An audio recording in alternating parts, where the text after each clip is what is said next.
The x and y component of a position vector p have numerical values of 5 and 6 respectively. Direction and magnitude of vector p पूछ रहे हैं आपसे, ठीक है।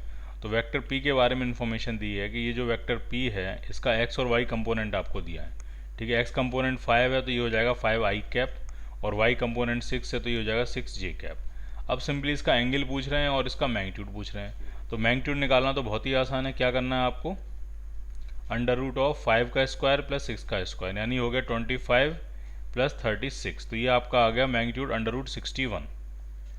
और angle निकालना है आपको, मान लिया पॉजिटिव एक्स एक्सिस से एंगल निकालना, तो आप ढंग से समझिए, ये मान लिया एक्स एक्सिस है, ये वाई एक्सिस है, तो ये आपका वेक्टर होगा वेक्टर पी, जिसका एक्स कंपोनेंट होगा 5 और वाई कंपोनेंट होगा 6। तो एक्स एक्सिस से अगर एंगल निकालना है थीटा, तो ये आपका जो टेन थीटा आने वाला है वो आपका आने वाला है 6/5। तो आपका एंगल थीटा आपका जो बना वो बना टेन इनवर्स 6/5, ठीक। तो डायरेक्शन उन्होंने कहा है, लेकिन उन्होंने प्रॉपर बताया नहीं कि डायरेक्शन एक्स एक्सिस से है कि वाई एक्सिस से है। तो मेंशन होना चाहिए कि direction with x axis, direction with x axis, क्योंकि अगर कोई वाई एक्सिस से डायरेक्शन निकालेगा तो आपका बी पार्ट भी सही हो जाएगा, ठीक। इसीलिए हमारा आंसर क्या बनेगा, ए पार्ट, प्रोवाइडेड अगर हम क्वेश्चन में लिखें direction with x axis. Clear.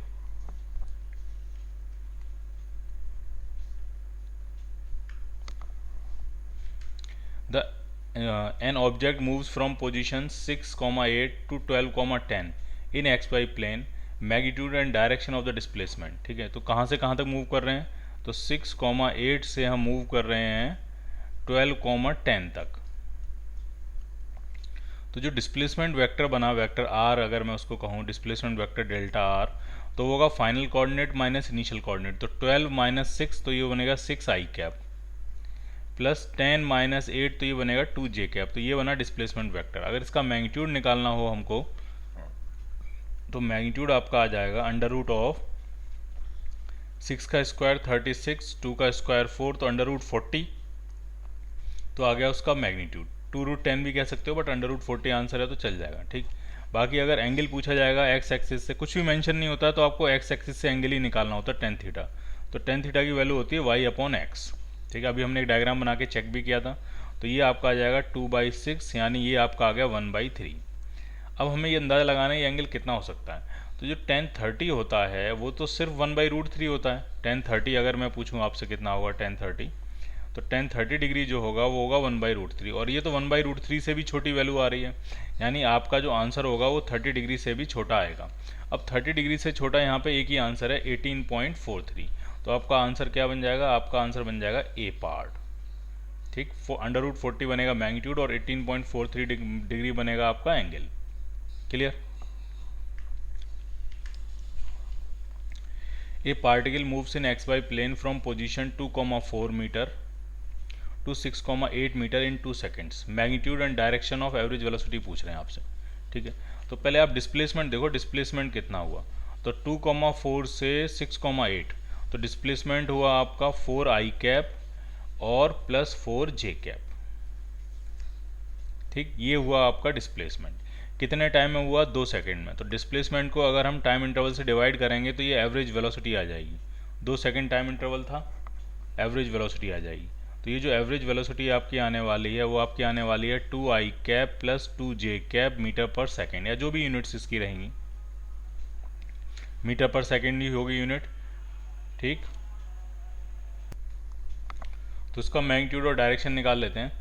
Magnitude तो साफ दिखाई दे रहा है, अंडर रूट 2 का square plus under root of 2 का प्लस 2 का स्क्वायर, तो ये आपका आ जाएगा अंडर रूट 8। अंडर रूट 8 होता है 2√2 मीटर पर सेकेंड। और डायरेक्शन एक्स और वाई कंपोनेंट बराबर हैं तो डायरेक्शन 45 डिग्री होगी। अगर आप tan थीटा लिखोगे भी y/x, 2 डायमेंशन में तो y/x चल जाता है, तो ये आ जाएगा 1। तो थीटा कितना आ गया आपका 45 degree from the x axis, ठीक। तो मैग्नीट्यूड हुआ 2√2 और एंगल हुआ आपका 45 degree. So your answer is B part. The displacement of an object along the 3 axis are given by, displacement दिया आपको तीनों एक्सिस का, एक्स का भी डिस्प्लेसमेंट दिया है x = 2t², वाई का भी दिया है और आपको z का भी दिया है। इनिशियल वेलोसिटी आपसे पूछ रहे हैं तो बहुत आसान है। x जो है वो दिया है 2t², y जो है वो आपको दिया है टी स्क्वायर माइनस 4t, और z जो है वो आपको दिया है 3t माइनस 5। ठीक, अब अगर x को डिफरेंशिएट करेंगे तो ये x की वेलोसिटी आ जाएगी vx dx बाई dt, तो ये आपका आ जाएगा 4t, और y को डिफरेंशिएट करेंगे तो ये vy आ जाएगा dy बाई dt, सीधे vy लिख देता हूँ मैं इसको, तो ये आपका आ जाएगा 2t माइनस 4, और z को डिफरेंशिएट करेंगे तो z की वेलोसिटी आ जाएगी और वो आ गई आपकी 3। और इनिशियल वेलोसिटी पूछ रहे हैं, इसका मतलब t की वैल्यू सब में क्या डाल देंगे हम 0। जब आप t की वैल्यू 0 डालोगे तो x की इनिशियल वेलोसिटी तो 0 आ गई, y की इनिशियल वेलोसिटी जो है वो -4 आ रही है, और z की जो इनिशियल वेलोसिटी है वो आपकी 3 आ रही है। तो जो नेट वेलोसिटी का मैग्नीट्यूड अगर हम निकालेंगे तो वो होगा अंडर रूट ऑफ x का स्क्वायर वी एक्स का स्क्वायर प्लस वी वाई का स्क्वायर प्लस वी जेड का स्क्वायर। आप इसको कह सकते हो इनिशियल स्पीड। ठीक है, मैग्नीट्यूड निकाल रहे हो तो आप इसको कह सकते हो इनिशियल स्पीड हम फाइंड कर रहे हैं। तो ये आपका आ जाएगा अंडर रूट ऑफ 4 का स्क्वायर प्लस 5 का स्क्वायर, 4 का स्क्वायर प्लस 3 का स्क्वायर जो होता है वो 5 के स्क्वायर के बराबर होता है, तो ये आपका आंसर आ जाएगा 5 यूनिट्स, जो भी यूनिट्स बनेंगी इसकी। क्लियर?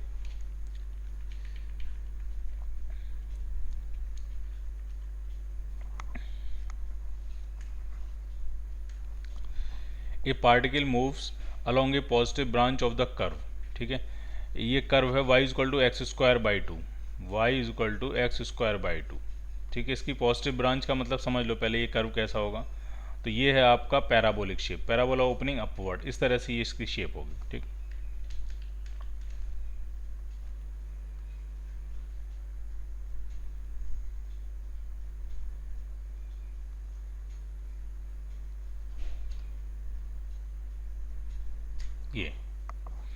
ये होगा इसका, ये इसकी शेप होगी पैराबोला। ठीक है, y equal to x square by 2। अब इसकी पॉजिटिव ब्रांच का मतलब ये जो लाइन है इस लाइन पे पार्टिकल मूव कर रहा है, ये इसकी पॉजिटिव ब्रांच है जहाँ पे x और y दोनों ही कोऑर्डिनेट कैसे हैं पॉजिटिव। ठीक, x टाइम के साथ कैसे वेरी कर रहा है, तो x जो आपको दिया है वो दिया है आपका टी स्क्वायर बाई 2, ये x का वेरिएशन है टाइम के साथ, और आपको 2 सेकेंड्स पे वेलोसिटी पूछ रहे हैं, 2 सेकेंड्स पे वेलोसिटी बता दो कितनी होगी। ठीक है, तो बहुत आसान है, x तो टी स्क्वायर बाई 2 दिया और x की वैल्यू जब आप यहाँ डालोगे तो y as a function of time निकल आएगा, तो y कितना आ जाएगा, x का स्क्वायर अपॉन 2, ये बनेगा t की पावर 4 अपॉन 8। ठीक, ये y आ जाएगा। x को डिफरेंशिएट करेंगे तो x की वेलोसिटी मिल जाएगी, तो ये कितनी आ जाएगी 2t अपॉन 2, तो ये t आ जाएगी, और y को डिफरेंशिएट करेंगे तो y की वेलोसिटी आ जाएगी, तो ये आ जाएगा 4t क्यूब अपॉन 8, तो ये आपका आ जाएगा t क्यूब अपॉन 2, ये आ गई आपकी y की वेलोसिटी। अब आपको वेलोसिटी चाहिए 2 सेकंड्स पे, तो टाइम की वैल्यू 2 सेकंड डाल देते हैं, तो 2 सेकंड पे जो x की वेलोसिटी आएगी वो 2 मीटर पर सेकंड आ जाएगी, और 2 सेकंड पे जो y की वेलोसिटी आएगी वो आपकी 4 मीटर पर सेकंड, 2 का क्यूब 8, 8 अपॉन 2, तो कितना आ जाएगा 4 मीटर पर सेकंड। ठीक, तो अगर आपको पूरी वेलोसिटी वेक्टर के फॉर्मेट में लिखना है तो ये आपका आ जाएगा 2i cap plus 4j cap, 2i cap plus 4j cap. So your answer is C part.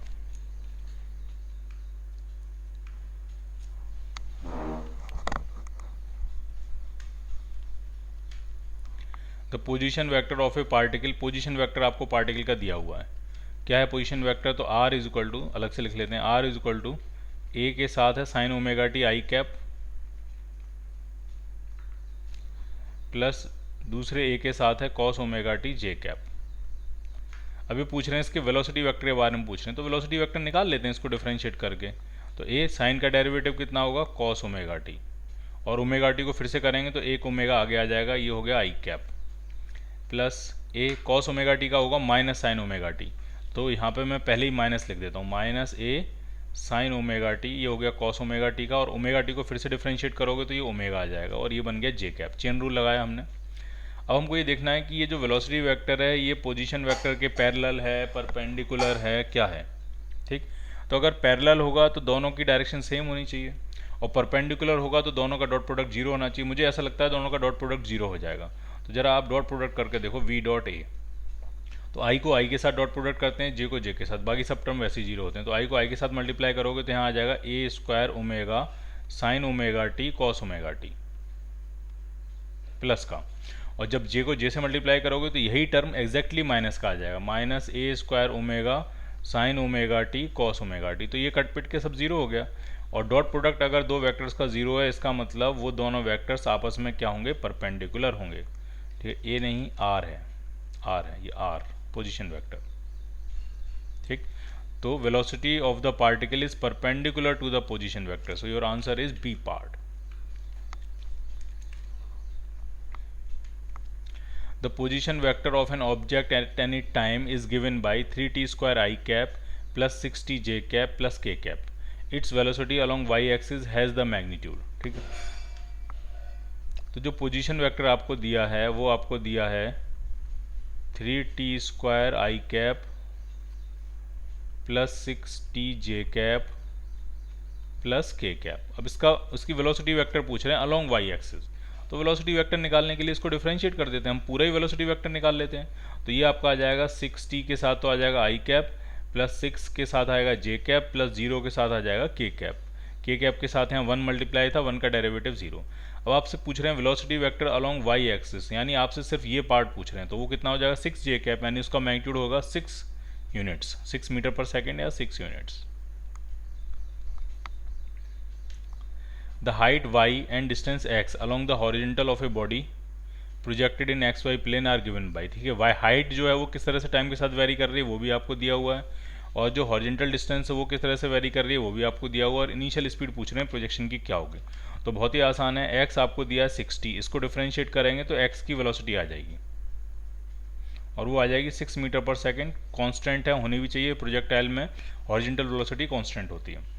और y आपको दिया है 8t माइनस 5t स्क्वायर, तो अगर इसको डिफरेंशिएट करेंगे dy by d t v y, तो ये आपका आ जाएगा 8 माइनस 10t। और इनिशियल वेलोसिटी चाहिए आपको, इनिशियल स्पीड चाहिए, तो जब आप इसमें t की वैल्यू 0 डालोगे तो इनिशियल स्पीड जो आ जाएगी y की वो आ जाएगी 8 मीटर पर सेकेंड। तो इनिशियल स्पीड x की है 6 मीटर पर सेकेंड, x की तो इनिशियल स्पीड x की तो स्पीड कांस्टेंट ही है, फिर चाहे आप इनिशियल का हो या 2 सेकंड पे का हो या 10 सेकंड पे का हो या कभी भी का हो, उसकी वैल्यू तो सेम ही रहेगी।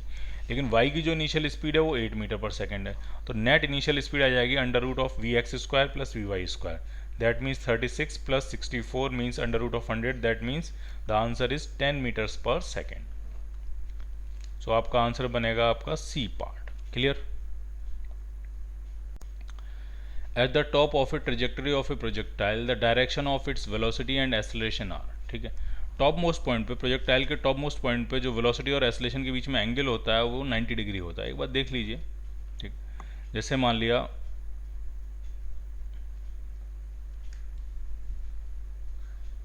ये एक्स एक्सिस है, ये वाई एक्सिस है, और एक प्रोजेक्टाइल आपने इस तरह से फेंका है, ये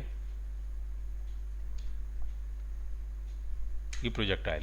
ठीक, आपने इनिशियल स्पीड कुछ u रही होगी, एंगल थीटा रहा होगा, horizontal velocity u cos theta होगी, vertical velocity u sin theta होगी इनिशियली, और एक्सेलरेशन तो पूरे मोशन में हर जगह वर्टिकली डाउनवर्ड g होगा।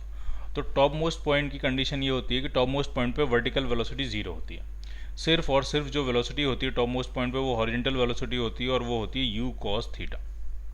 तो टॉप मोस्ट पॉइंट पे सिर्फ और सिर्फ हॉरिजॉन्टल वेलोसिटी होती है, एक्सेलरेशन तो हमेशा वर्टिकली डाउनवर्ड है, तो टॉप मोस्ट पॉइंट पे वेलोसिटी और एक्सेलरेशन के बीच में एंगल कितना होगा 90 degree. So they are perpendicular to each other, आपका आंसर बनेगा डी पार्ट। ठीक, अगले क्वेश्चन में कह रहे हैं at the top of the trajectory of a particle the acceleration is. तो एक्सेलरेशन तो हर जगह सेम होता है, ऐसा नहीं है कि टॉप वाले पॉइंट पे एक्सेलरेशन कुछ और होगा, बीच में कुछ और होगा, ऊपर जा रहा होगा तब एक्सेलरेशन कुछ और होगा, नीचे आ रहा होगा तब एक्सेलरेशन कुछ और होगा, ऐसा कुछ नहीं है। एक्सेलरेशन पूरे मोशन में यूनिफॉर्म होता है, सेम होता है, कांस्टेंट होता है, और उसकी वैल्यू होती है g। तो आंसर क्या बनेगा इसका? D part. In the motion of A projectile falling freely under gravity, it's क्या चीज़ होगी? एयर फ्रिक्शन आपको निगलेक्ट कर देना है। एक पार्टिकल है, एक प्रोजेक्टाइल है, वो फ्री फॉल कर रहा है अंडर ग्रेविटी, तो अंडर ग्रेविटी अगर फ्री फॉल कर रहा है और एयर का फ्रिक्शन निगलेक्ट कर देना है आपको, तो टोटल मैकेनिकल एनर्जी उसकी कंजर्व रहेगी। अगर पोटेंशियल एनर्जी कम हो रही होगी तो काइनेटिक एनर्जी उसकी बढ़ रही होगी, तो टोटल मैकेनिकल एनर्जी उसकी कंजर्व रहेगी। तो आंसर क्या बनेगा इसका? ए पार्ट। ठीक, मोमेंटम कंजर्व क्यों नहीं होगा? क्योंकि उस पर एक्सटर्नल फोर्स लग रहा है mg, और जब तक एक्सटर्नल फोर्स लगेगा तब तक मोमेंटम कंजर्व नहीं होता। कंजर्वेशन ऑफ मोमेंटम का कंसेप्ट ही होता है कि जब सिस्टम पे लगने वाला external force, net external force 0 होता है, तभी सिस्टम का लीनियर मोमेंटम कंजर्व होता है। तो सिर्फ और सिर्फ इसमें क्या चीज़ कंजर्व रहेगी? टोटल मैकेनिकल एनर्जी, बाकी कोई भी चीज़ कंजर्व नहीं रहेगी। When a stone is projected which remains constant, एक स्टोन को हमने प्रोजेक्ट किया, क्या चीज़ कांस्टेंट रहेगी? ठीक, तो जो जब प्रोजेक्टाइल हम देखते हैं, जैसे मैंने अभी आपको दिखाया, तो यहाँ पे जो हॉरिजॉन्टल वेलोसिटी है उसमें कोई चेंज नहीं आता। क्यों नहीं चेंज आ रहा है? क्योंकि हॉरिजॉन्टल एयर तो हम कंसीडर कर नहीं रहे हैं, और हॉरिजॉन्टल डायरेक्शन में कहीं कोई एक्सेलरेशन रिटार्डेशन है नहीं। हॉरिजॉन्टल डायरेक्शन में एक्सेलरेशन या रिटार्डेशन सिर्फ एयर की वजह से होता है, और एयर का ड्रैग, एयर का फ्रिक्शन जब तक स्पेशली मेंशन न किया जाए कि एयर कंसीडर करनी है, तब तक आपको कंसीडर नहीं करनी है। तो पूरे प्रोजेक्टाइल मोशन में एक चीज़ कांस्टेंट रहती है, और वो है horizontal velocity. At every instant of its motion the horizontal velocity will remain same, और उसकी वैल्यू हमेशा किसके बराबर होगी? u cos theta के बराबर। तो when stone is projected which remains constant, तो इसका आंसर बनेगा horizontal component of velocity. Your answer is D part. A stone is projected with the speed of 50 meter per second at an angle of 60 degree with the horizontal.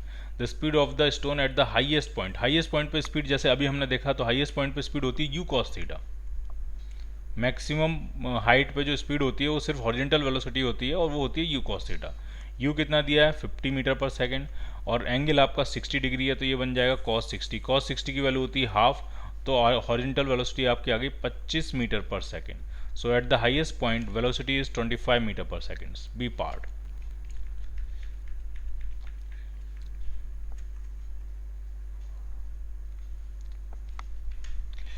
A football player throws a ball with a velocity of 50 meter per second at an angle of 30 degree with the horizontal. The ball remains in air for, हवा में कितनी देर तक रहेगी? तो simple आपसे time period पूछ रहे हैं, तो टाइम पीरियड का फॉर्मूला होता है 2u sin theta by g. सारी वैल्यू डाल देनी है, आपको आंसर मिल जाएगा। 2u कितना है? 50, sin 30 होता है हाफ, और g की वैल्यू कितनी लेनी है आपने? 10। तो ये 5 सेकेंड, बॉल जो है हवा में 5 सेकेंड तक रहेगी। ग्राउंड टू ग्राउंड प्रोजेक्टाइल हमने कंसीडर किया है। So your answer is C part.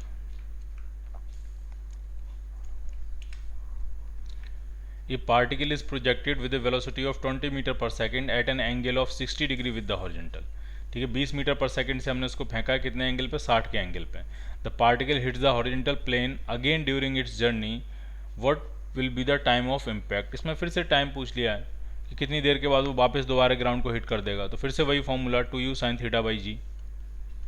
सारी वैल्यू डालो, आपको आंसर मिल जाएगा। 2u कितना है? 20, sin 60 होता है √3/2, और g की वैल्यू कितनी लेनी है आपने? 10। तो ये 0 से 0, 1 2 से 2, तो 2√3 आंसर आया। अब √3 होता है 1.7 के आसपास, तो ये 3.4 के आसपास आंसर मिलेगा। 1.732 कुछ करेंगे तो ये 3.4 के आसपास आपको आंसर मिल जाएगा। तो हम कौन सा आंसर टिक कर देंगे? ए पार्ट। ठीक है, जी की वैल्यू अगर आप 9.8 वगैरह डालोगे तो आपको लगभग ए आंसर आपको मिल जाएगा। जी की वैल्यू 9.8 डालनी है और √3 की वैल्यू 1.732 डालनी है पूरी, तब आपको एग्जैक्ट आंसर मिल जाए। हम कभी ऐसे कैलकुलेट नहीं करते, हम अप्रॉक्सीमेट वैल्यू डालेंगे, बट ऐसी वैल्यू डालेंगे जिसको कैलकुलेट करना आसान हो, और उसके जो नियरेस्ट आंसर होगा उसको टिक कर देंगे। कभी भी आपको ऑप्शंस ऐसे नहीं मिलेंगे, जैसे एक ऑप्शन में लिखा है 3.53 सेकंड, एक में लिखा है 3.52 सेकंड, एक में लिखा है 3.50 सेकंड, ऐसे ऑप्शन कभी नहीं मिलेंगे आपको। ठीक है, तो हमें बस अप्रॉक्सीमेट आंसर निकालना होता है, उसके नियरेस्ट वाला टिक कर देना होता है। If two balls are projected at an angle of 45 degree and 60 degree and the maximum height reached are same, what is the ratio of their initial velocity? एक का एंगल, एक की इनिशियल वेलोसिटी u1 है, एक की initial velocity u2 है। इसका angle of projection 45 degree है, इसका एंगल ऑफ प्रोजेक्शन 60 डिग्री है, लेकिन दोनों की मैक्सिमम हाइट सेम है। तो मैक्सिमम हाइट सेम का फॉर्मूला लगा देते हैं, क्या होगा?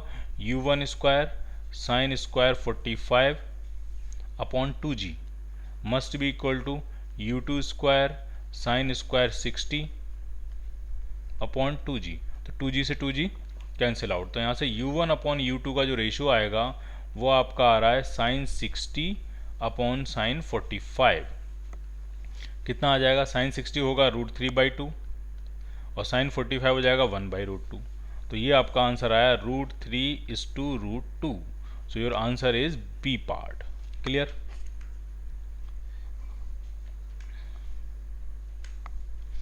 If the initial velocity of a projection be doubled, initial velocity को अगर हम किसी प्रोजेक्टाइल की इनिशियल वेलोसिटी को अगर हम डबल करें, keeping the angle of projection same, angle theta में आपने कोई चेंज नहीं किया, तो मैक्सिमम हाइट जो रीच करेगा उसमें क्या फ़र्क पड़ जाएगा? तो देख लो, मैक्सिमम हाइट का जो फॉर्मूला होता है वो आपका होता है u square sine square theta upon 2g।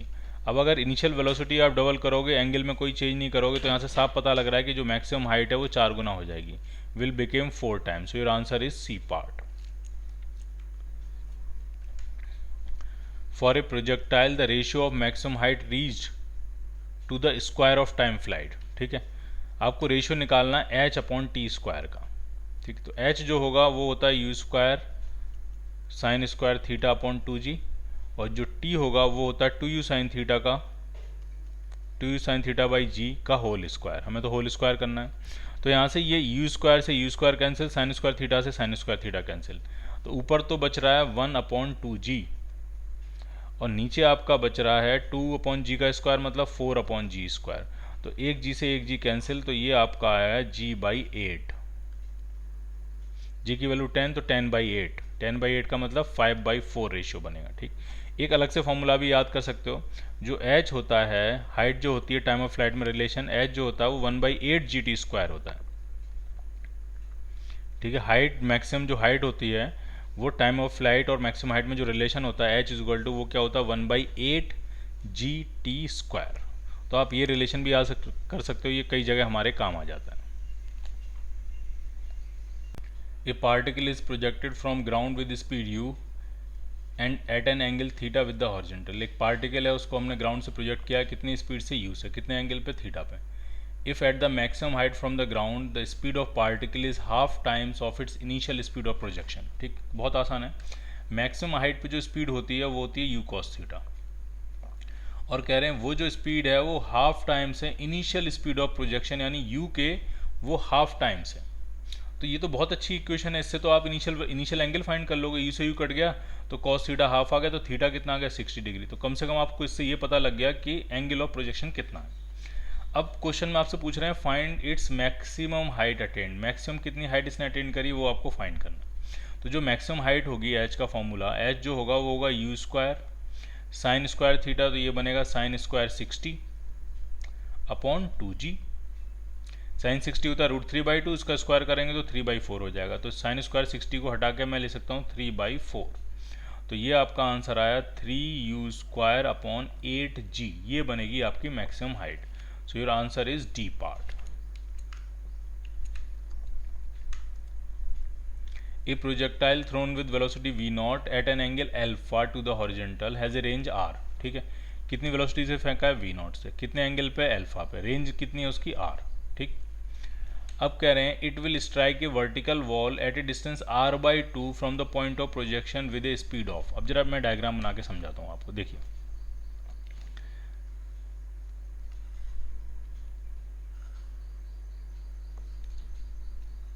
ये मान लिया प्रोजेक्टाइल, रेंज कितनी दी है इसकी r, तो ये जो रेंज दी हुई है आपको, ये आपको दी हुई है r।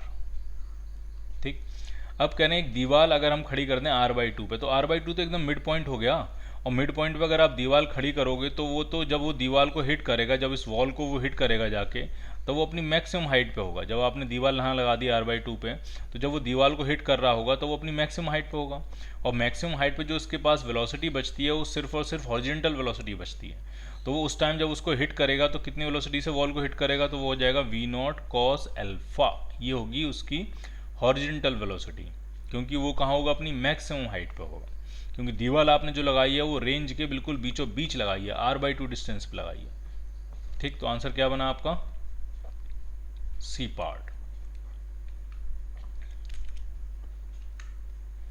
A particle is projected at an angle 45 degree with a velocity of 9.8 metre पर second, the horizontal range will be. Horizontal range पूछ रहे हैं, तो रेंज का जो फॉर्मूला होता है वो होता है आपका u square sine 2 theta upon g, एकदम प्लेन और सिंपल। यू स्क्वायर तो यू है 9.8, तो ये बना 9.8 इंटू 9.8, ये हो गया यू स्क्वायर। एंगल 45 है, 45 पर रेंज मैक्सिमम होती है। साइन 2 थीटा, थीटा की जगह 45 डालोगे तो 2 थीटा 90 हो जाएगा, और साइन 91 होता है, तो ये पूरा टर्म ऑल टुगेदर 1 में कन्वर्ट हो जाएगा। अपॉन जी की वैल्यू कितनी 9.8, तो इससे ही कैंसिल आउट हो गया, तो रेंज आपकी आ रही 9.8 metre. So your answer is A part. Two projectiles A and B are projected with the same speed at angle 30 degree and 60 degree to the horizontal। ठीक है, सेम स्पीड से फेंका, एक को 30 पे एक को 60 डिग्री पे। तो पूछ रहे कौन सा स्टेटमेंट करेक्ट है। तो पहली बात तो आप समझो, अगर दोनों को सेम स्पीड से फेंका है और एक एंगल थीटा है और एक एंगल 90 माइनस थीटा के फॉर्मेट का है, क्योंकि एक अगर एक 30 है तो दूसरा 60 है, तो एक थीटा एक 90 माइनस थीटा के फॉर्मेट का है, तो दोनों केस में रेंज सेम होती है। तो पहला स्टेटमेंट तो करेक्ट है कि आर ए और आर बी आपस में क्या होंगे, बराबर होंगे। रॉन्ग पूछ रहे हैं, पहला स्टेटमेंट करेक्ट है। टाइम पीरियड के बारे में, तो टाइम पीरियड जो होता है वो साइन थीटा के प्रोपोर्शनल होता है, ठीक। तो T A upon T B अगर मैं लिखूंगा तो ये आपका आ जाएगा sine 30 upon sine 60, sine 60। Sine 30 होता है हाफ और साइन 60 होता है √3/2, तो 2 से 2 कैंसिल आउट हो गया, तो ये आ गया 1/√3। तो ये स्टेटमेंट गलत लग रहा है, क्योंकि नहीं, ये भी सही है। टी बी अगर मैं यहाँ से निकालूंगा क्रॉस मल्टीप्लाई करके, तो ये आ जाएगा √3 टाइम्स टी ए। तो ये स्टेटमेंट भी आपका करेक्ट है, आंसर आपका सी पार्ट भी करेक्ट है। अब जरा बी पार्ट पे आते हैं। हाइट जो होती है, हाइट साइन स्क्वायर थीटा के प्रोपोर्शनल होती है अगर स्पीड सेम है तो H A upon H B जो आने वाला है वो आपका आने वाला है sine square 30 upon sine square 60। और जब आप इन सब की वैल्यू डाल के स्क्वायर स्क्वायर कैंसिल आउट करोगे तो ये 1/3 आ जाएगा। और इसको क्रॉस मल्टीप्लाई करें तो एच बी जो आपका आएगा वो आपका आ जाएगा 3 टाइम्स एच ए। तो ये स्टेटमेंट भी करेक्ट आ गया। तो इसमें तीनों ही स्टेटमेंट करेक्ट हैं, तो कोई भी गलत नहीं है। कह रहे हैं which one is wrong, none of these, कोई भी रॉन्ग नहीं है। तो आंसर क्या बनेगा आपका, डी पार्ट। तो आंसर आपका आ जाएगा डी पार्ट, कोई भी इसमें रॉन्ग नहीं है। A projectile fired with initial velocity u at an angle theta has the range R. ठीक है, यू से फेंका है, क्या क्या दिया है, यू से आपने फेंका है कितने एंगल पे, थीटा पे, रेंज कितनी है उसकी, आर है। ठीक, अब कह रहे हैं अगर if the initial velocity be doubled at the same angle of projection then the range will be। Initial velocity को अगर हम डबल करें, एंगल ऑफ प्रोजेक्शन में कोई चेंज ना करें, तो रेंज में क्या फर्क पड़े, तो रेंज 4 गुना हो जाएगी। Simple formula u square sine 2 theta upon g, और यहाँ पे यू स्क्वायर आ रहा है। अब अगर आप यू को डबल करोगे तो यू स्क्वायर तो 4 गुना हो जाएगा, तो रेंज कितने गुना हो जाएगी, 4 गुना। तो पहले रेंज अगर आर थी तो अब कितनी हो जाएगी, 4r। So your answer is D part.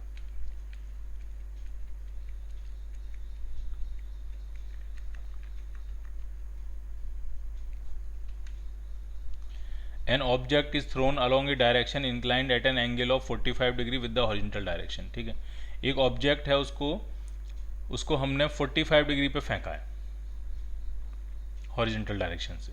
तो हॉरिजॉन्टल रेंज किसके बराबर होगी, ठीक है। तो कुछ चीज़ें हैं समझने वाली, समझ लीजिए। ठीक है, जब हम थीटा 45 यूज़ करते हैं तो रेंज आपकी मैक्सिमम होती है, और वो जो मैक्सिमम रेंज है वो यू स्क्वायर अपॉन जी के बराबर हो जाएगी। ठीक, जब हम एंगल कितना यूज़ करेंगे, 45 डिग्री, 40 नहीं 45 डिग्री, तब रेंज क्या होगी, मैक्सिमम।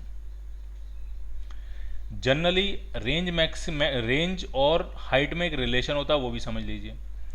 जो r tan थीटा होगा, r into tan theta is equal to होता है 4h के बराबर।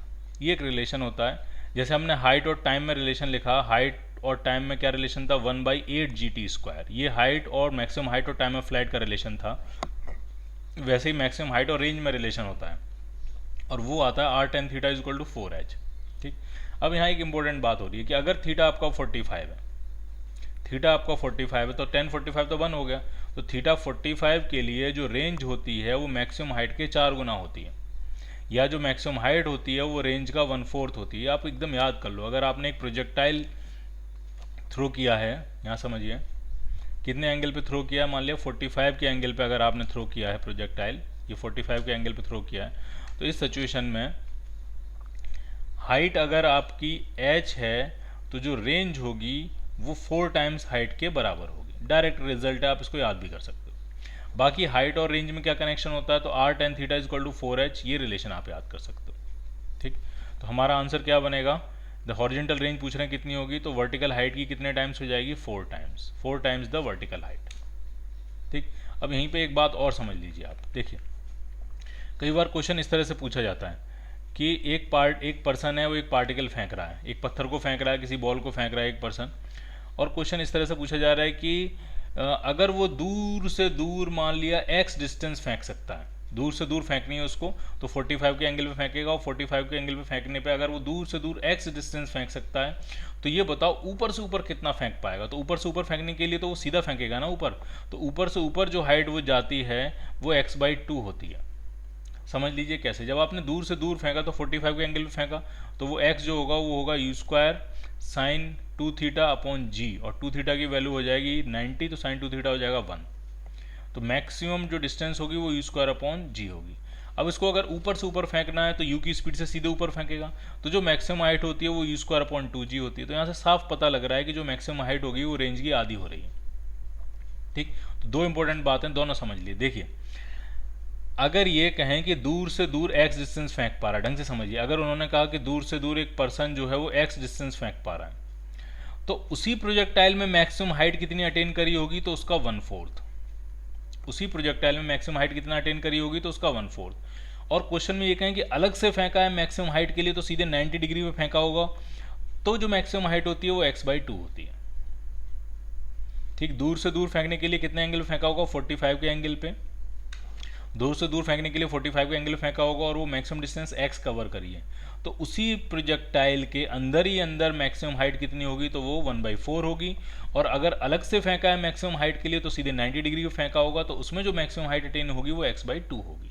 तो कई बार ये दोनों कंफ्यूज कर देते हैं कि ये by2 वाला पूछ रहे हैं कि by4 वाला पूछ रहे हैं। अगर उसी प्रोजेक्टाइल में पूछेंगे तो by4 आंसर आएगा, और अलग से फेंकने वाली सिचुएशन है तो वो by2 वाला आंसर आएगा। Clear?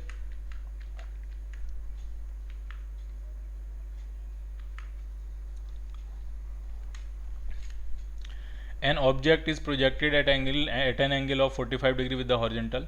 The horizontal range and the maximum height reached will be in ratio. तो horizontal range maximum height का 4 गुना होगी, तो आंसर क्या बन जाएगा, 4:1। The horizontal range of projectile is 4√3 times of its maximum height. Angle of projection पूछ रहे हैं, तो डायरेक्ट रिजल्ट लगाएंगे हम। क्या था result, r tan theta is equal to 4h, और जो मैक्स हॉरिजॉन्टल रेंज दी है वो दी है 4√3 टाइम्स ऑफ मैक्सिमम हाइट। तो ये मैक्सिमम हाइट से मैक्सिमम हाइट कैंसिल, 4 से ये 4 कैंसिल, तो tan थीटा जो आपका आ रहा है वो आपका आ रहा है 1/√3। तो थीटा जो आपका आ जाएगा वो आपका आ जाएगा 30 डिग्री। तो एंगल ऑफ प्रोजेक्शन आपका 30 डिग्री आया। So your answer is C part. A ball is projected with a velocity of 20√3 meter per second at an angle of 60 degree to the horizontal. Speed दिया, angle दिया है। Time interval after which the velocity vector will make an angle 30 degree to the horizontal. ठीक, कितनी देर के बाद जो velocity vector है उसने एंगल 30 डिग्री हॉरिजॉन्टल से बना लिया होगा। तो इसको आप ढंग से देखिए और समझिए।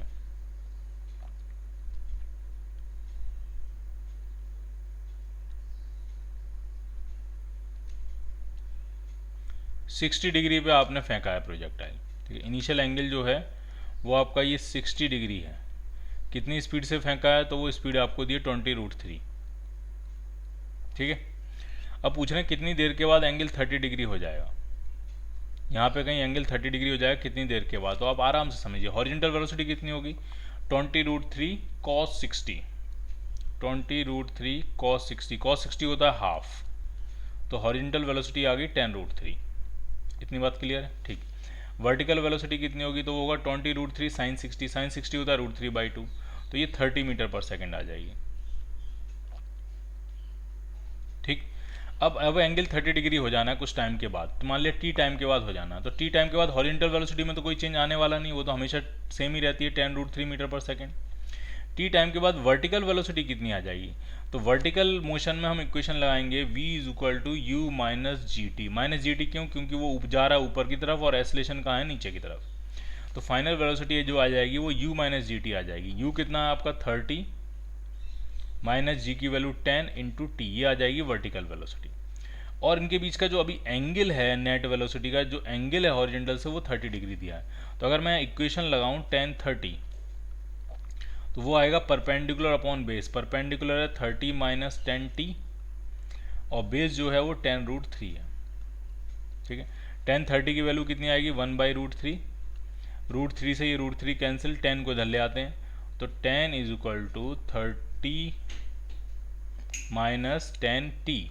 तो यहाँ से 10t आपका आ गया 20, और जो टाइम आपका आया वो आपका आ गया 2 सेकेंड। 2 सेकेंड का टाइम होगा। 2 सेकेंड के बाद उसकी जो वेलोसिटी है वो हॉरिजॉन्टल से 30 डिग्री का एंगल बनाएगी। So your answer is B part. Clear?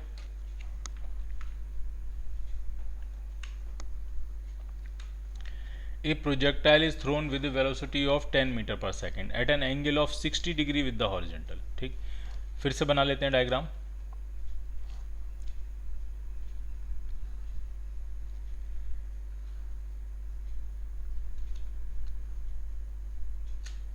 एक प्रोजेक्टाइल हमने फेंका है कितने एंगल पे, 60 के एंगल पे।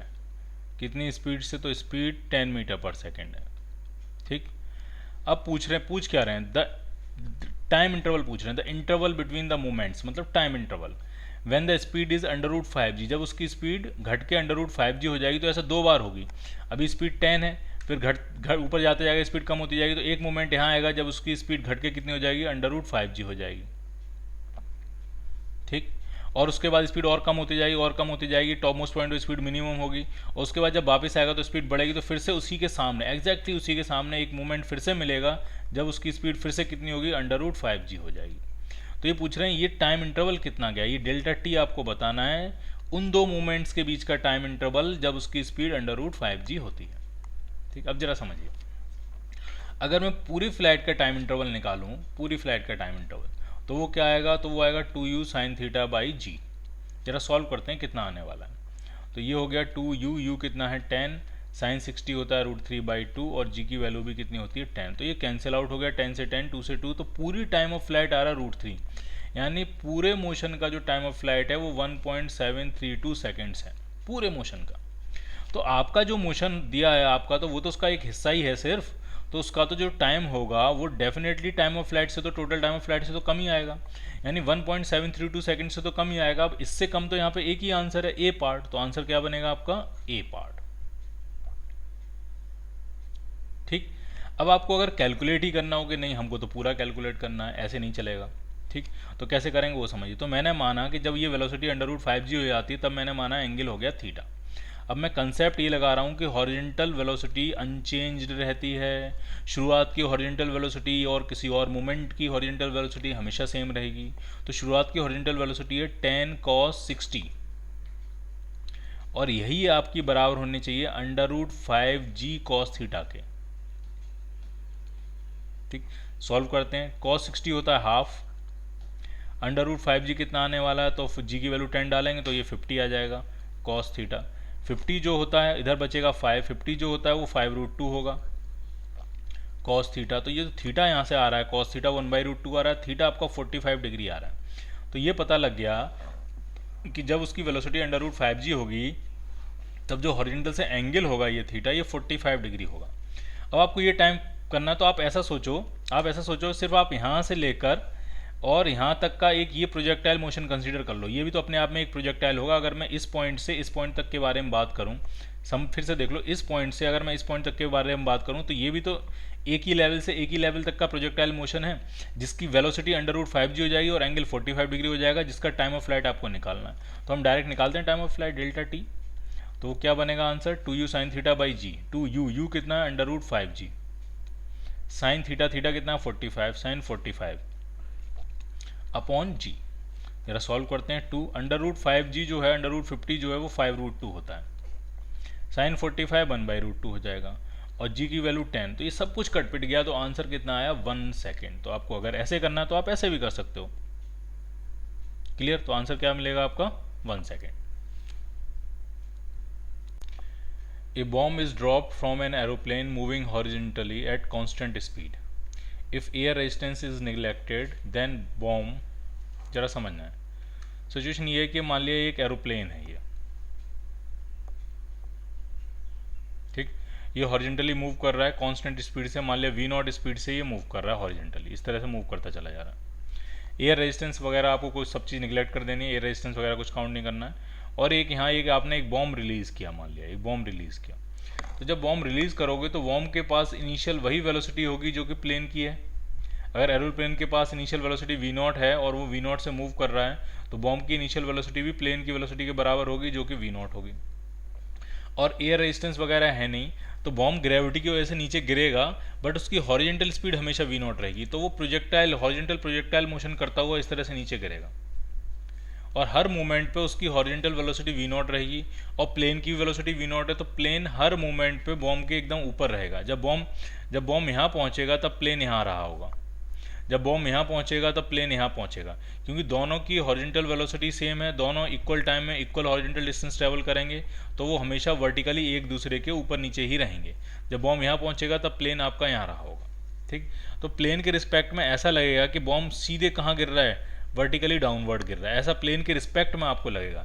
ग्राउंड पर खड़े होकर तो आपको ऐसे दिखेगा कि प्लेन आगे जा रहा है, बॉम्ब इस तरह से नीचे आ रहा है, बट प्लेन के रिस्पेक्ट में ऐसा दिखेगा कि बॉम्ब सीधे कहाँ जा रहा है, नीचे की तरफ जा रहा है। ठीक, तो क्या बनेगा, if air resistance is neglected then bomb falls on the earth exactly below the aeroplane. बिल्कुल ठीक है, एग्जैक्टली बिलो जो है वो एरोप्लेन के एकदम नीचे बॉम्ब जो है वो अर्थ पे गिरेगा जाके। तो आंसर क्या बनेगा आपका, ए part. A body is projected horizontally with a velocity of 4 meter per second from the top of a high tower. The velocity of the body after 0.7 second, 0.7 second के बाद उसकी वेलोसिटी क्या होगी। तो आप आराम से समझिए, जो हॉरिजेंटल वेलोसिटी थी वो थी आपकी 4 मीटर पर सेकंड, तो उसमें तो कोई चेंज आने वाला नहीं। और जो वर्टिकल वेलोसिटी आ जाएगी, तो वर्टिकल में तो इक्वेशन बनेगी v is equal to u plus g t, downward velocity, downward acceleration, इसलिए सब कुछ पॉजिटिव लिखा। ये वर्टिकल मोशन की, तो वर्टिकल की इनिशियल वेलोसिटी क्या थी, 0, क्योंकि आपने उसको हॉरिजेंटली फेंका था। तो वर्टिकल की फाइनल वेलोसिटी आ जाएगी, जी की वैल्यू है 10 और टाइम है आपका 0.7 सेकेंड, तो वर्टिकल की वेलोसिटी आ गई 7 मीटर पर सेकेंड। ठीक, अब नेट वेलोसिटी कितनी आ जाएगी, तो हॉरिजेंटल की है 4 और वर्टिकल की है 7, तो नेट वेलोसिटी मिलेगी अंडर रूट ऑफ 4 का स्क्वायर 16 प्लस 7 का स्क्वायर 49, तो ये आपका आ गया under root of 65। Under root 65 लगभग कितना बनेगा, तो ये अराउंड 8 मीटर पर सेकंड के आसपास आंसर बनेगा आपका, लगभग 8 मीटर, 8 से थोड़ा सा ज़्यादा होगा, 8.1 8 पॉइंट कुछ बनेगा, अराउंड 8 मीटर पर सेकंड के आसपास आपका आंसर बन जाएगा। So your answer is B part.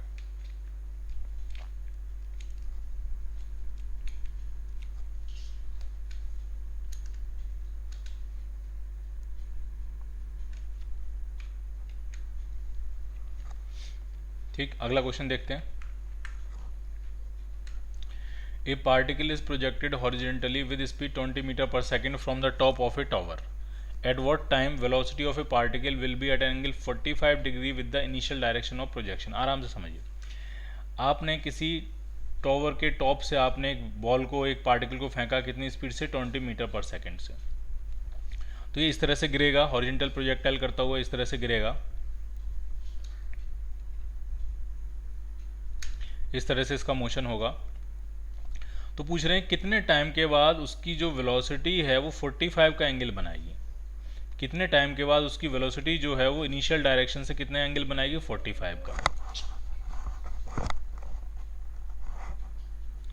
तो इनिशियल वेलोसिटी थी उसके पास हॉरिजॉन्टल 20 मीटर पर सेकंड, तो इसमें तो कोई चेंज होना नहीं है। अगर वर्टिकल वेलोसिटी भी 20 मीटर पर सेकंड हो जाए तभी तो नेट वेलोसिटी उनके बीचों बीच से जाएगी और एंगल 45 होगा। तो आप ये चाहते हो कितनी देर के बाद वर्टिकल वेलोसिटी भी 20 मीटर पर सेकंड हो जाएगी। ठीक, इनिशियल वर्टिकल वेलोसिटी कितनी है, 0, एसलेशन कितना है, जी, और टाइम आपसे पूछा गया, तो हम फर्स्ट इक्वेशन लगा रहे हैं, v is equal to u plus a t u plus g t in the vertical direction. Final vertical velocity आपको चाहिए 20 मीटर पर सेकंड, इनिशियल वर्टिकल वेलोसिटी थी 0, वर्टिकल का एक्सेलरेशन है 10 और टाइम आपसे पूछा जा रहा है। तो यहाँ से टाइम देख के ही पता लग रहा है कि जो टाइम होगा वो आपका 2 सेकंड हो जाएगा। 2 सेकंड के बाद एंगल 45 डिग्री होगा from the initial direction of projection. So your answer is B part.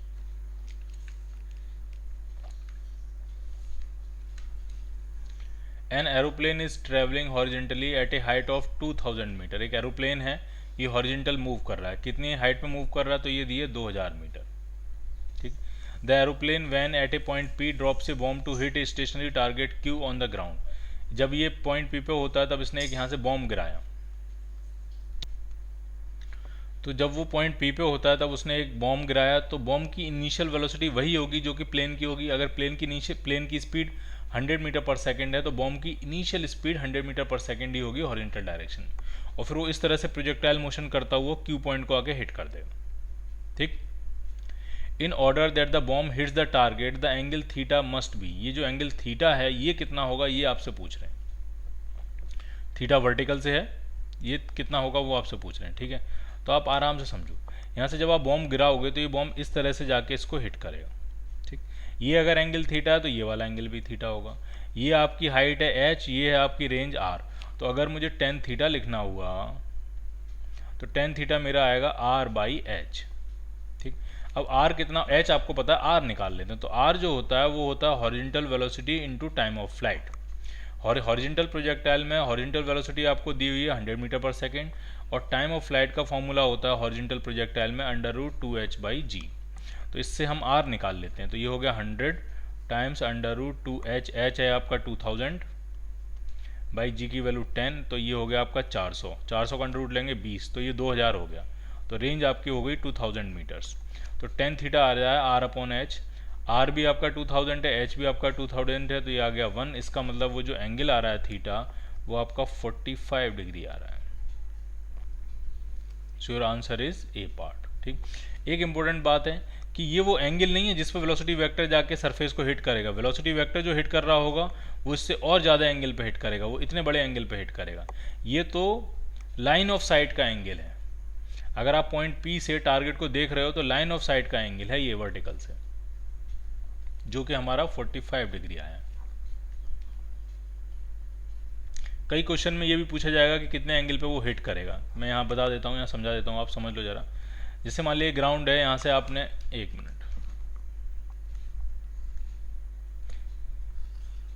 ये मान लिया ग्राउंड है। अब यहाँ से आपने एक पार्टिकल को हॉरिजॉन्टली फेंका, ठीक, तो इस तरह से मोशन करता हुआ ग्राउंड को जाके हिट करेगा, इस तरह से। ये हॉरिजॉन्टल प्रोजेक्टाइल होगा। अब कई बार ये पूछते हैं कि एच हाइट से फेंका है आपने यू की स्पीड से, तो जब ये ग्राउंड को हिट करेगा तब ये कितने एंगल पे हिट करेगा, एंगल पे कितने पे हिट करेगा। ये एंगल भी पूछ सकते हैं आपसे, ये थीटा बता दो कितना होगा, ये थीटा बता दो कितना होगा। ठीक, तो हम क्या करेंगे यहाँ पे हॉरिजॉन्टल और वर्टिकल वेलोसिटी के कंपोनेंट बनाएंगे। हॉरिजॉन्टल वेलोसिटी अगर शुरुआत में यू थी तो हिट करते टाइम भी हॉरिजॉन्टल वेलोसिटी क्या होगी, यू। और जो वर्टिकल वेलोसिटी होगी वो अगर आपने एच हाइट से, इनिशियल वर्टिकल वेलोसिटी कितनी है यू वाई, अगर मैं इनिशियल पूछूंगा कितनी है 0, और कितनी हाइट गिर रहा है एच, एसलेशन कितना है जी, तो जो फाइनल वर्टिकल वेलोसिटी होगी वो होगी √2gh। तो जो एंगल ऑफ इम्पैक्ट है, एंगल ऑफ हिटिंग है फ्रॉम द हॉरिजॉन्टल, तो वो टेन थीटा बनेगा vertical velocity upon horizontal velocity √2gh upon you. तो कई बार ये एंगल भी पूछते हैं, ये एंगल ऑफ हिटिंग है। और जो आपके इस क्वेश्चन में एंगल पूछा गया था लाइन ऑफ साइट वाला एंगल, तो वो है इनिशियल पॉइंट से अगर हम फाइनल पॉइंट को डायरेक्ट कनेक्ट करें तो वो ये वाला एंगल पूछ रहे हैं। तो ये वाला एंगल अगर आपको निकालना हो, ये वाला एंगल आपको निकालना हो, अगर मैं इसको थीटा डैश कह देता हूँ, तो वो आपका आर और एच से निकलेगा। ठीक है, आर पता है, एच पता है, नहीं पता है तो फाइंड करेंगे, तो उससे वो आर और एच से आप ये थीटा डैश निकलोगे। तो ये दो एंगल अलग अलग बात हैं, एक तो एंगल ऑफ हिटिंग है और एक angle of line of site है। लाइन ऑफ साइट का खेल चलेगा तो आर और एच से डील करेंगे, एंगल ऑफ हिटिंग का खेल चलेगा तो फाइनल वर्टिकल वेलोसिटी और फाइनल वर्टिकल और फाइनल हॉरिजॉन्टल वेलोसिटी से हम सेटल करेंगे। Clear? An aeroplane is flying at a constant height of 1960 meter with a speed of 600 km per hour. Height आपको दी है और स्पीड दी है। Above the ground towards point directly over a person struggling in flood water. ठीक है, कोई person है और बाढ़ के पानी में वो स्ट्रगल कर रहा है, तैरने की कोशिश कर रहा है। At what angle of sight, अब यहाँ उन्होंने साफ मेंशन किया angle of sight. Angle of sight आपसे पूछा गया। With the vertical, should a pilot release a survival kit if it is to reach the person in water? तो इसको जरा ड्रॉ कर लेते हैं।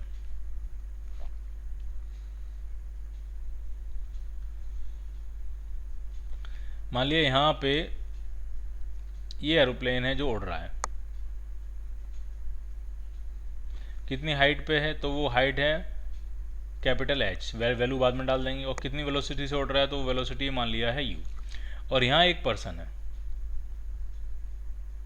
जो कि फ्लडेड वाटर में सर्वाइव करने की कोशिश कर रहा है। तो पूछ रहे हैं कि कितने लाइन ऑफ, कितने at what angle of site, जो साइट के एंगल है वर्टिकल से कितने एंगल ऑफ साइट पे वो जो पायलट है वो सर्वाइवल किट रिलीज करे ताकि वो पर्सन तक पहुंच जाए। तो ये दो अलग अलग बातें समझिए जरा ढंग से। लाइन ऑफ साइट का जो एंगल होगा वो ये होगा, ये होगा लाइन ऑफ साइट का एंगल। जबकि सर्वाइवल किट जो जाएगी, जो सर्वाइवल किट जो पाथ ट्रेस करेगी वो पाथ इस तरह से होगा। दोनों अलग अलग बातें हैं। ठीक, सर्वाइवल किट अगर वो रिलीज करेगा तो वो इस तरह से हॉरिजॉन्टल प्रोजेक्टाइल का पाथ कवर करते हुए पर्सन तक जाएगी। और लाइन ऑफ साइट का वर्टिकल से एंगल पूछ रहे हैं तो आपसे ये वाला एंगल पूछ रहे हैं। तो इसके लिए आपको क्या चाहिए होगी, रेंज। और आपसे जो वर्टिकल से एंगल पूछ रहे हैं टेन थीटा, तो वो बनेगा आर अपॉन एच। ठीक, बहुत सिंपल। आर कैसे निकालेंगे, यू इंटू टी, टी कितना होता है under root 2h by g upon h. तो ये आपका आ गया u times under root 2 upon g h. सारी वैल्यू डालो, आपके पास इनिशियल स्पीड है उसको प्रॉपर यूनिट्स में कन्वर्ट कर लेना, 5/18 से मल्टीप्लाई करके मीटर पर सेकंड में कन्वर्ट कर लेना। आपके पास हाइट है, आपको जी की वैल्यू पता है, सारी वैल्यू डालो और आप सॉल्व करो, आपको आंसर मिल जाएगा। क्लियर?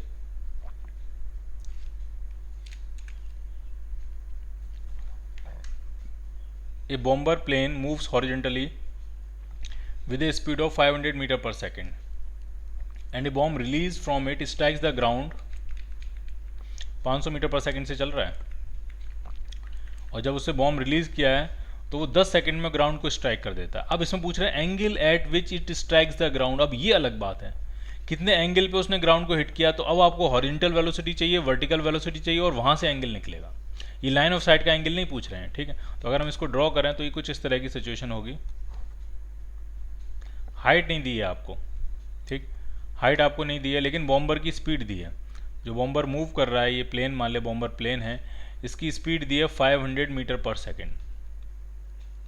और जब इसने बॉम्ब रिलीज किया तो ये बॉम्ब कुछ इस तरह से जो है ग्राउंड को उसने जाके हिट किया होगा। ठीक, कितने एंगल पे हिट करेगा वो एंगल आपको निकालना है। जब ये हिट करेगा ग्राउंड को जाके इस तरह से, जब ये हिट करेगा तो कितने एंगल पे हिट करेगा, तो उसके लिए मुझे वर्टिकल वेलोसिटी चाहिए और हॉरिजॉन्टल वेलोसिटी चाहिए, तब मुझे एंगल मिल जाएगा। हॉरिजॉन्टल वेलोसिटी तो आपकी रहेगी 500 मीटर पर सेकंड ही रहेगी, और वर्टिकल वेलोसिटी निकालने के लिए उन्होंने टाइम दिया है कि जो टोटल टाइम है वो आपका 10 सेकेंड टाइम है। तो अगर टाइम पता है और acceleration due to gravity g पता है, इनिशियल वर्टिकल वेलोसिटी 0 है, तो final vertical velocity v equal to first equation लगा लेते हैं u plus g t. u 0 है, इनिशियल वर्टिकल वेलोसिटी 0 है, एक्सेलरेशन कितना है आपका 10 और टाइम भी दिया है 10, तो फाइनल वर्टिकल वेलोसिटी आपकी आ रही है 100 मीटर पर सेकेंड। अब एंगल ऑफ स्ट्राइक अगर आपको निकालना है हॉरिजॉन्टल से ग्राउंड से, ये थीटा आपको निकालना है, ये थीटा या ये थीटा, तो यहाँ से जो 10 थीटा लिखेंगे वो लिखेंगे perpendicular upon base, 100 upon base कितना है 500। तो एंगल आपका आ गया, थीटा जो आपका आ गया वो आपका आ गया 10 inverse 1/5। So your answer is A part. Clear?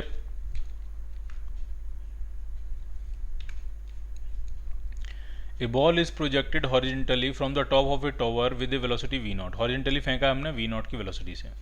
It will be moving at an angle 60 degree with the horizontal। आप कितनी देर के बाद वो 60 डिग्री एंगल पे मूव करना शुरू कर देगी।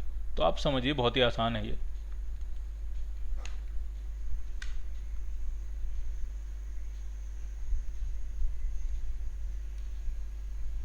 कुछ इस तरह की सिचुएशन रही होगी, किसी टॉवर से किसी हाइट, कोई हाइट होगी, कुछ टॉवर होगा, कुछ हाइट होगी है, वहाँ से आपने बॉल को फेंका हॉरिजॉन्टली, कितनी स्पीड से v0 से, और पूछ रहे हैं कितनी देर के बाद ये जो है वो हॉरिजॉन्टल से 60 डिग्री एंगल पे मूव करना शुरू कर देगी। तो मान लिया मैंने कहा टी टाइम के बाद मूव करना शुरू कर दिया, तो टी टाइम के बाद हॉरिजॉन्टल वेलोसिटी तो वही रहेगी जो कि शुरुआत में थी, लेकिन टी टाइम के बाद वर्टिकल वेलोसिटी कितनी आ जाएगी, तो वो जी टी के बराबर होगी। First equation v equal to u plus g t, u 0 है, vertical velocity, initial vertical velocity 0 है, तो टी टाइम के बाद फाइनल वर्टिकल वेलोसिटी आ जाएगी जी टी। अब इन दोनों के बीच का जो नेट वेलोसिटी बनने वाली है उसका एंगल 60 डिग्री दिया है, तो 1060 जो आपका आएगा वो आपका आ जाएगा g t upon v naught. 1060 की वैल्यू कितनी होती है, √3। तो आपको तो टाइम चाहिए, तो टाइम कितना आ जाएगा, तो वो आ गया आपका √3v0 upon g. So your answer is B part. An aeroplane is flying at a in a horizontal direction with a velocity of 600 km per hour। आपको वेलोसिटी दी हुई है, हॉरिजॉन्टल वेलोसिटी, आपको एरोप्लेन की हाइट दी हुई है 1960 metre. When it is vertically above point A on the ground, a body is dropped from it. The body strike the ground at point B। ठीक है, diagram में बना रहा हूँ, ढंग से देखिए। ये ग्राउंड, जब ये पॉइंट A के ऊपर एरोप्लेन होता है, एरोप्लेन मान लिया कहीं यहाँ है, ये एरोप्लेन है, ये जो पॉइंट है ये कौन सा पॉइंट है, ये पॉइंट है आपका A। ये हाइट आपको दी हुई है, आपको उसकी वेलोसिटी दी हुई है, वी नॉट कह देता हूँ मैं। तब उसने एक पैकेट रिलीज़ किया, तो वो जो पैकेट होगा वो तो इस तरह से प्रोजेक्टाइल मोशन करता हुआ ग्राउंड तक पहुँचेगा। तो जब वो ग्राउंड को हिट कर रहा है वो पैकेट, तो वो कितने एंगल पे हिट कर रहा है, तो वो बी पॉइंट पे हिट कर रहा है। तो आपसे ये डिस्टेंस पूछिए, ए बी डिस्टेंस बताओ, तो बेसिकली आपसे पूछ रहे हैं रेंज कितनी होगी। और रेंज का फॉर्मूला जो होता है वो होता है horizontal velocity into time of flight, and time of flight in the horizontal projectile is √2h/g। अब इसमें आपके पास सब कुछ है, आपके पास वेलोसिटी है, आपके पास हाइट है, जी की वैल्यू है, सारी वैल्यू डालो और आपको आंसर मिल जाएगा। Clear?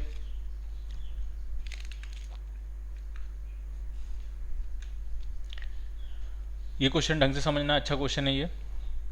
A man standing on A hill top projects a stone horizontally with A speed v not.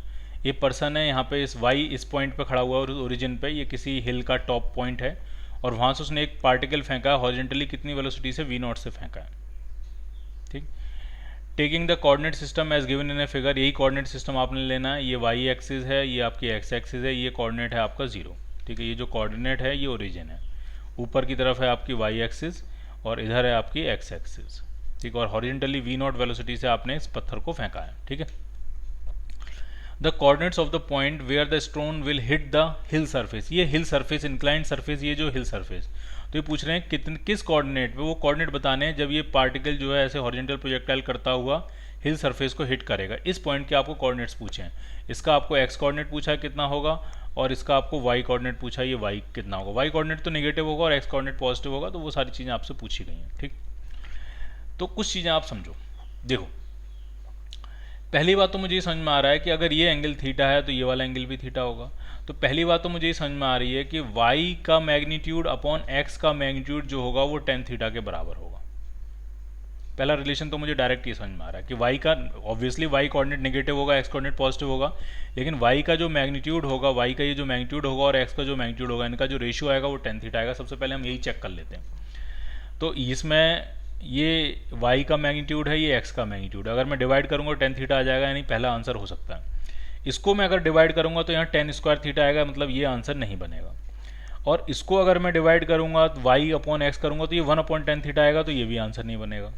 और इसको अगर मैं डिवाइड करूंगा तो ये y है और ये x है, जब मैं इसको डिवाइड करूंगा तो ये भी 1/tan थीटा आएगा, तो ये भी आंसर नहीं बनेगा। तो इतनी सी इन्फॉर्मेशन से आपको एग्जैक्ट आंसर पता लग गया कि इसका आंसर क्या बनने वाला है, ये पार्ट। ठीक है, y अपॉन एक्स का जो रेशियो होगा, मैग्नीट्यूड वाइज जो रेशियो होगा, वो tan थीटा आपका आना चाहिए। ठीक है, तो सिर्फ एक ही आंसर में ऐसा आंसर आया है कि जिसमें ये tan थीटा आ रहा है, तो वही आपका आंसर बन गया। ठीक है, हम सॉल्व भी करेंगे, लेकिन कई बार ऐसी चीज़ें बहुत काम की होती हैं। अदरवाइज आप ऑब्जेक्टिव में तो आपका आंसर सही आना चाहिए और जल्दी आना चाहिए। मतलब ऐसा नहीं कि आप सॉल्व करे जा रहे हो, पूरा सब कुछ सॉल्व करे जा रहे हो और आपने 4 क्वेश्चन का टाइम खा के एक क्वेश्चन सॉल्व किया, तो बेकार हो गया वो। इससे अच्छा आप उसको मत सॉल्व करते ही नहीं। ठीक है, तो कई बार इस तरह की चीज़ें बहुत काम आती हैं। ठीक है, अब इसको हम एग्जैक्टली सॉल्व करेंगे, देखिए कैसे आएगा। एक इक्वेशन तो ये बन गई आपकी। ठीक, अब दूसरी इक्वेशन, अगर मान लिया इसने टी टाइम में हिट किया जाके, तो टी टाइम में जो एक्स कंपोनेंट होगा वो आपका हो जाएगा वी नॉट टी। ठीक, और जो वाई कंपोनेंट होगा आपका वो हो जाएगा half G T square.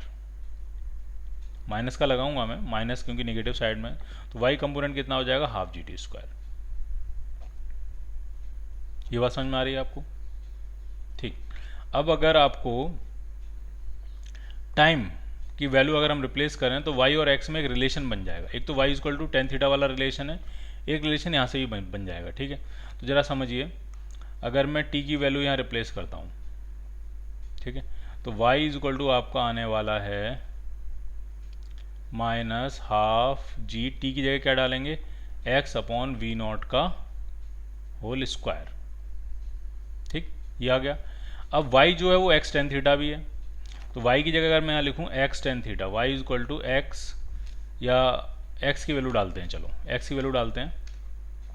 x की वैल्यू डालेंगे तो कितना आएगा, y अपॉन tan थीटा। तो यहाँ हम x की वैल्यू डाल रहे हैं, तो y इक्वल टू आ रहा है minus half g upon v naught square, तो हो गया। x की वैल्यू डालेंगे तो x कितना है, y अपॉन tan थीटा, तो ये बन जाएगा y square tan square theta. तो एक y से एक y कैंसिल, यहाँ बचेगा 1।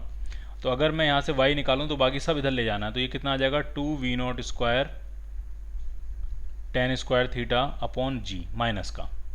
तो ये देखिए y कोऑर्डिनेट हमने फाइंड कर लिया, 2v naught square tan square theta upon g minus का। और अगर एक्स कोऑर्डिनेट निकालना है तो वाई को टेन थीटा से डिवाइड कर देंगे तो एक्स कोऑर्डिनेट आ जाएगा। तो एक्स कोऑर्डिनेट जो आएगा वो आपका आ जाएगा, माइनस तो नहीं होगा, वो पॉजिटिव होगा, तो वो आपका हो जाएगा 2v0² टेन थीटा अपॉन जी। प्लस माइनस अपने कॉमन सेंस से लगा रहे हैं कि वाई नेगेटिव आएगा और एक्स कैसा आएगा, पॉजिटिव। तो आपका आंसर क्या बन गया, ए पार्ट।